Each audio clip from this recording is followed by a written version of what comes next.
Hello, everybody, and thank you for tuning in to the Liberty Report. With me today is Daniel McAdams. Good morning, Daniel. Good to see you. How are you this morning, Dr. Paul? Doing well, doing well. We're going to talk about our favorite organization, facetiously speaking. I'll get it out. The CIA. Yeah. See, I know they were spying on me. That's right. Now, it has to do with a trial going on. And you know, one thing that we believe in is being tried rapidly. If you're caught on something, you're supposed to have a quick trial. And so they've decided that maybe holding a bunch of suspects in Guantanamo, they deserve a trial, and they're starting to work on that. But nobody believes in this country or in our government that they're suspects. They're all terrorists. Yeah. So therefore, they don't really count. But anyway, there's been people trying to give them legal coverage, and they're going to. There's a pretrial hearing going on at Guantanamo now, and there's I think 16 there that have been there for 16 years. Yeah. And when you read this, it can make you sick a little bit about how many times one person that they're talking about in a recent article on this, he was waterboarded 80 times. Yeah. And it's just atrocious. But our government's official position is that we don't torture. And yet the people who strongly believe in torture, Haspel and Pompeo, they're in pretty powerful position. Yeah. And I'm always suspect that it might not be happening in Guantanamo or on our soil, but they seem to find people who will take a couple bucks and do the dirty work. But this is a trial going on. It's pretrial hearings, and they brought together the individuals, the president of a company that did torturing and developed a program for the United States government. And I think we've talked about this before.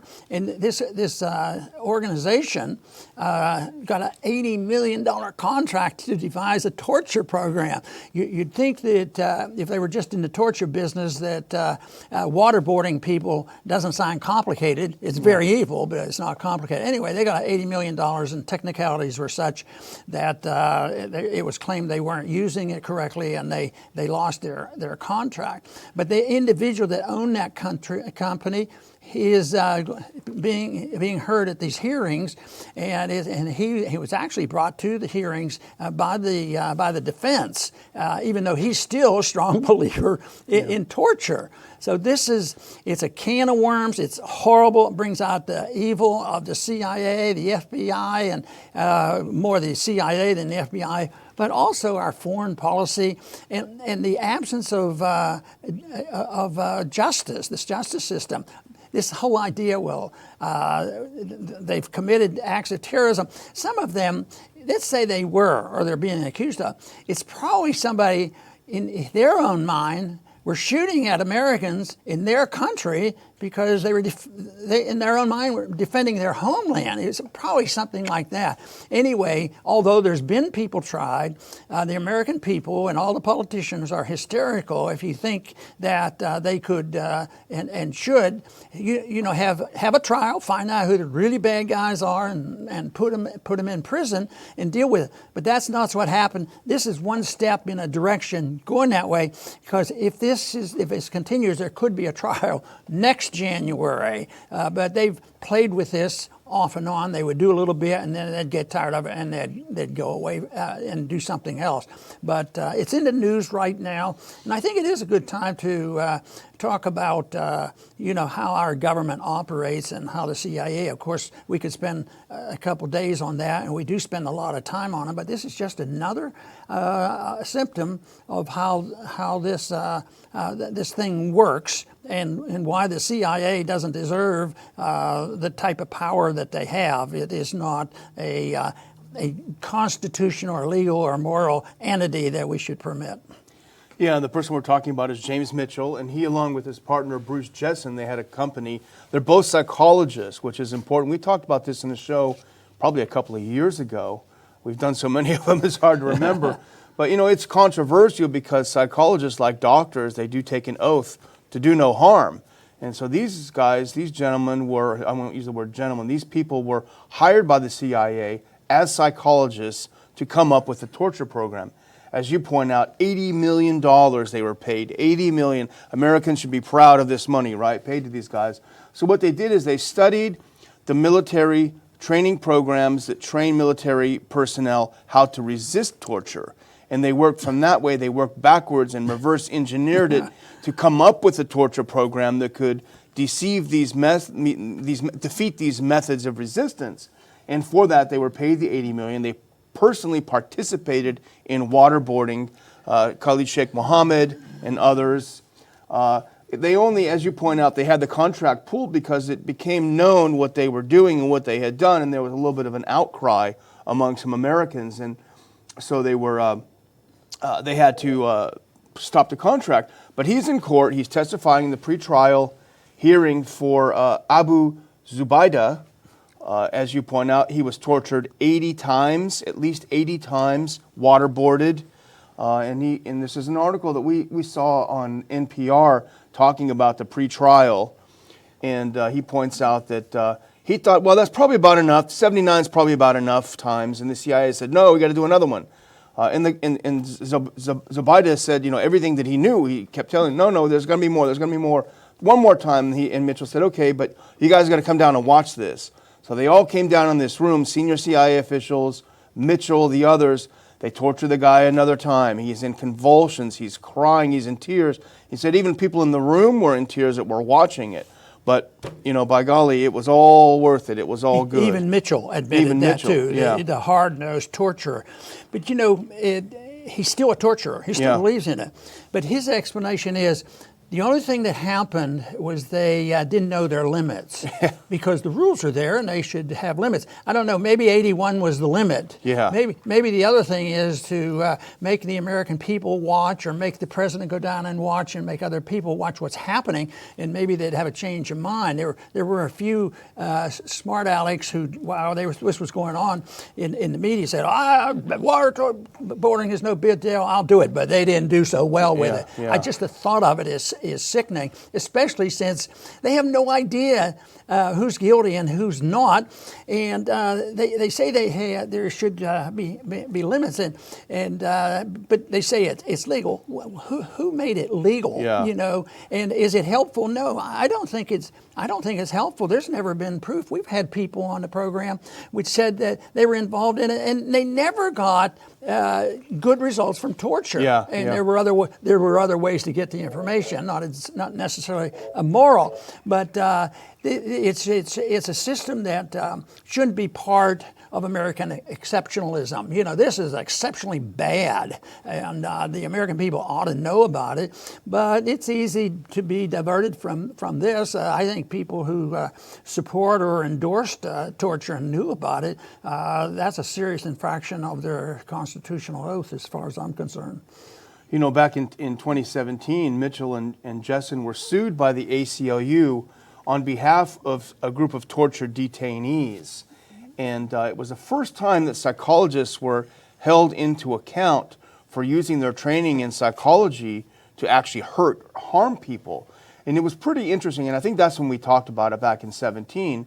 Their legal fees were paid by the CIA. They wanted to fight it, but they ended up settling. And it exposed quite a few interesting things. First of all, it was the first time that psychologists were facing legal accountability for abandoning the ethical standards of the profession. They claimed they were only following government orders. But the problem was really much deeper, interestingly enough. The American Psychological Association, after a real heavy-duty independent review of its practices, and this is from a Washington Post editorial back in 2017, they discovered that the American Psychological Association had secretly coordinated with Defense Department officials to promote ethics policies and guidelines that matched the government's preferences. So they adjusted their ethics to accommodate the government's attraction to torture and other nefarious. So you can even bring these groups in to give it a blessing. Say, oh, no, it's okay. It's legal. It's ethical. And that just shows how deep this rot goes. Yeah, and ethical, and it doesn't violate any moral principles. And It reminds me of, our now Secretary of State. He was head of the CIA too. Yeah. And the subject came up, this whole idea of the morality of this type of activity. And that was astounding to me. And that was, he said, I lie, I cheat, I steal. That's what the CIA does. And then and killing obviously is part of an assassination. And the worst part of that was the giggling afterwards, like, what are you guys going to do to us? That's what my job is. So don't pester us with these details. And unfortunately, I guess not too many people will be shocked that if you go back and look at the campaign, our candidate for president back then spoke out about torture. Yeah. And his statement was that he had no problem with bringing back waterboarding and a hell of a lot more. So I know he talks over the top at times. I don't, but just the fact that you can say that is way more the support than he should be giving. And I don't see how those kind of attitudes can exist in a republic where you're supposed to be protecting liberty. It should be the goal. It shouldn't be how do you assassinate people. I mean, even now, there's been a slight discussion about the recent assassination by our drone, but it's something that I'm shocked, and I ask the question, why aren't the American people outraged over torture? Is it they don't know about it, or they don't care, or they buy into the propaganda? Well, they're not people. And they're not suspects. They're criminals. Yeah. They're jihadists. They're murderers, and therefore it should be automatic. So we moved to torturing to automatic threats and elimination of people through assassination, and that is not a Republican position. Maybe it's a Republican acceptance, but it was really endorsed by Obama. Yeah. He was the one that really started that whole attitude. And you talk about Trump's bravado. Yeah, I want to bring back waterboarding. Here's a guy who couldn't go in the military because his feet hurt, and he's endorsing waterboarding people. So it's really is sick, and I guess it's part of this bravado that, it's fine to do. But here's something from Mitchell's testimony, the psychologist/torturer, that caught my attention. Here he tries to justify what he did, and I wouldn't want to wish ill on someone, but I sort of hope he has nightmares about what he did. But he said, quote, "I thought my moral obligation to protect American lives outweighed the temporary discomfort of terrorists who had voluntarily taken up arms against us." And that's how he's trying to justify what he did. There's a few things wrong with this, and I picked out 4 just from this sentence. First of all, he's torturing people that are not convicted of a crime. How do you know you're a terrorist if you're not convicted of a crime? Second of all, committing mass atrocities, massive human rights violations, quote, to keep us safe. We don't know if it kept us safe. We don't know anything about that. The third is the only following orders thing, and this, I thought we dealt with this at Nuremberg, where you can't use that as a justification.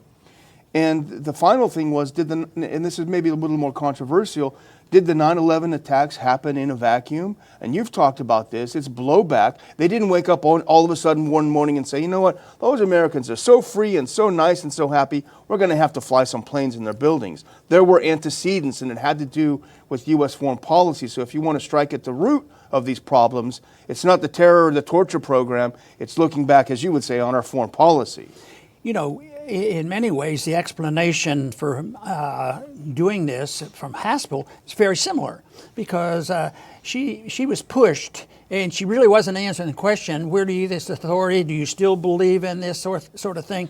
And her only answer that she would give is she says she follows a higher moral authority. When they were pointing out, there are other things. There's plain old morality in the Constitution and these other issues. But isn't it amazing how they can take a phrase and make it sound pretty decent? Higher. There's a lot of good Christian conservatives who believe in a higher moral order too, but that is different. But then again, we promoted her. She becomes the head of the CIA, and she was head of this. She probably was very, very knowledgeable. She ought to go down and be called up before these pretrial hearings, Yeah. because I bet she knows a lot about that. So it's amazing that we promote people like that, and that to me is a real tragedy. I hope we can participate in trying to wake up some people about these atrocities against logic and fairness and the cause of liberty. Yeah, exactly. And it goes to the question of who are we? What kinds of people are we? And we cover this a lot on this program and on this channel. But, the mainstream media has got to take some responsibility for this kind of obsession that we have the sole right to use violence as Americans overseas whenever we wish. And there was another good article that we saw on the FAIR website, Fairness and Accuracy in Reporting, that we were going to talk about a little bit more, but we got carried away on the torture stuff, Dr. Paul. But it talks about how the mainstream media across the board, from left to right, everywhere in the center, they all cover up for this violence. They all promote the violence. They promote, for example, in the Soleimani case, they all said the same things. He's killed thousands of Americans. He deserved to die. Whereas in reality, if you scratch a little bit below the surface, and this article points it out, our friend Dr. Paul Gareth Porter, he reported that he asked the Navy Commander Sean Robertson for evidence that this happened, that he killed these Americans. He said, we don't have any evidence. Turns out these were just Dick Cheney's talking points way back when, neocon talking points, a bunch of lies. So we've got to try to break through the mainstream media. That's what we're trying to do in this program, and that's why, again, we'd ask you to subscribe to our channel. Go to ronpaulinstitute.org and subscribe to updates there, and keep informed and help inform your friends and family and neighbors. One individual that was arguing this case said that the state, our government, has the right to use violence in these types of circumstances, and that's an overriding issue. This is what Pompeo and Haspel actually believe. But governments don't have rights. People have rights. Governments, if they're instituted, are to be narrowly defined to protect those rights, but they don't have a right to initiate violence. But I would say that most of history, that's been a major challenge, whether it was the kings of old or the pharaohs or whatever, or our elected officials and those who are bought by elections. They do believe that they have a right to violence and use violence to control the people. But they say that they only do it for good, and that's why they're in the government, and that's why they're allowed to own guns, and that's why you're not allowed to own guns, is because they know what is right, and they should have monopoly control of force.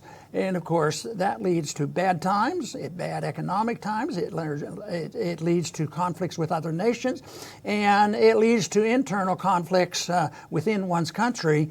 And the internal conflicts now involve economic inequality that exists, the problems that we have, and also the problems that we face around the world where people know about this. More people would know about these assassinations overseas than the American people. But one day it will be very well known that there's a lot of people who resent this, and we will have to face up to the consequence. To me, the only answer is defining what a position should be to have a government that defends liberty and stays out of the affairs of other nations and preach peace and prosperity through voluntarism with the right of self-defense. You don't have the right to force other people what to do as individuals or as corporations or as governments. You don't have that right to initiate violence, and that is the key. The only thing that we have an obligation to do is mind our own business and not hurt other people. Don't lie, cheat, steal, or kill, because that's what they justify, the use of force, to lie, cheat, steal, and kill. And this leads to a problem because we're not going to be king of the hill forever. And there are some cracks on that hill already. So let's be alert and be ready and make sure we all understand what we want to replace this government with when it falls apart. And that, of course, is the belief in individual liberty and the right to seek peace and prosperity with a sound currency and free markets, voluntarism. I want to thank everybody for tuning in today to the Liberty Report. Please come back soon.